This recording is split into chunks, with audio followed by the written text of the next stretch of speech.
Armenia on the threshold of a new revolution again. Over the last few days, this country has been living in a state of constant turbulence. The cause of these developments in a broader sense is the defeat of Armenia in the 44-day war with Azerbaijan. In particular, the local anti-terrorist operation carried out by Azerbaijan in September 2023 created completely new realities in the region, according to which Armenia will have to hand over to Azerbaijan its exclaves, which the occupier annexed during its aggression against Azerbaijan in the late 1980s and early 1990s. Currently, the Armenian opposition has united against Pashinyan around a priest from Tavush region. At a rally in Yerevan, the capital of Armenia, on 9th of May, the participants demanded Pashinyan's impeachment. The very next morning, an open-ended act of civil disobedience was declared in the country. For the first time in Armenia and in the history of the post-Soviet area, a protest movement is led by the church. The rally, which according to experts was the largest since the 2021 election protests, has not yet caused serious unrest in the government. However, Archbishop Bagrat Galstanyan, who led the current protest, called on supporters to remain calm and prepare for a long struggle. So, what triggered the protests? The reason for such a large-scale protest was the decision taken by Baku and Yerevan to delimitate and demarcate a small section of the border between Armenia and Azerbaijan, which led to the transfer of several border villages to Azerbaijan. Outraged by the 19th of April decision, residents of Tavush region affected by delimitation, along with the head of the diocese, Bagrat Galstanyan, weeks earlier blocked the highway leading from Armenia to Georgia in protest. Later, it was decided to move the protests named Tavush in the name of the motherland to Yerevan, transforming them into a larger political movement. To this end, an opposition march began, which reached Yerevan on 9th of May, where a special stage with large screens was equipped on Republic Square in the center of the capital. From there, the leader of the opposition movement, Archbishop Bagrat Galstanyan, first demanded the resignation of Armenian Prime Minister Pashinyan. Moreover, he did it in the form of an ultimatum. I am ready to meet and discuss all the conditions for departure within 1 hour. You no longer have power in any form in the Republic of Armenia, said Galstanyan, whose words were welcomed by protesters with applause chanting Pashinyan, go away.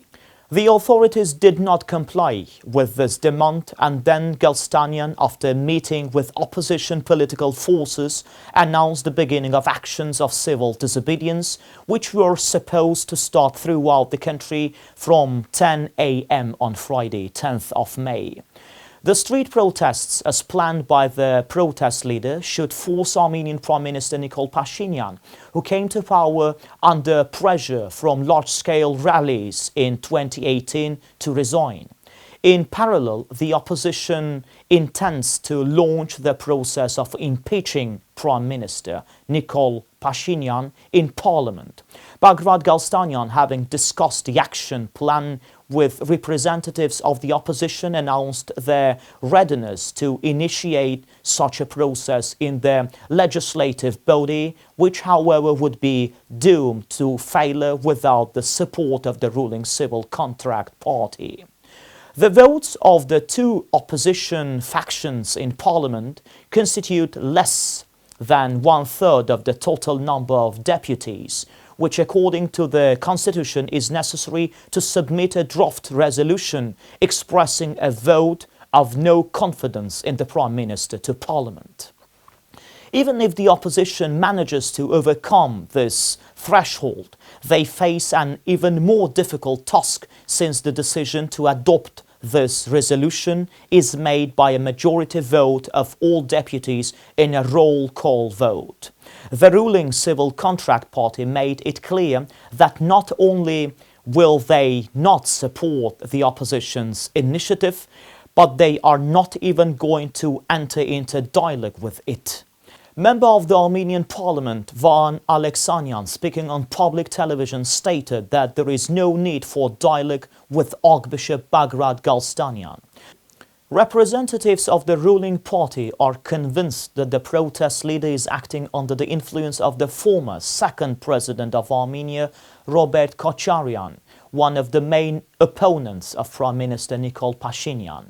However, Pashinyan himself, at his last press conference on 8th of May, said that the anti-government political movement is actually headed by Catholicos of all Armenians, Garegin II, the ultimate beneficiary of which is ex-President Robert Kocharyan.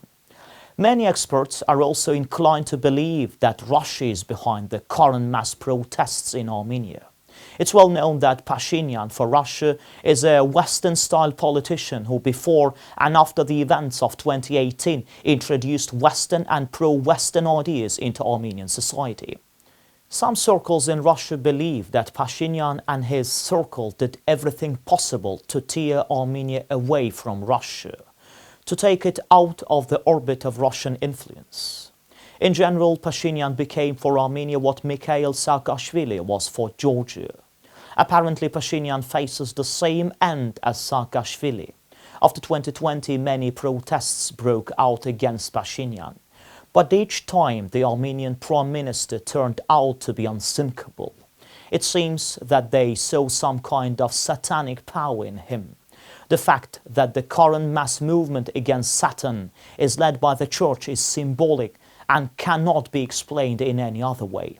However, apparently in Armenian society, they constantly tend to forget that it was the church of this people that always stood at the origins and was the root cause of all the tragedies of the ruled Armenians.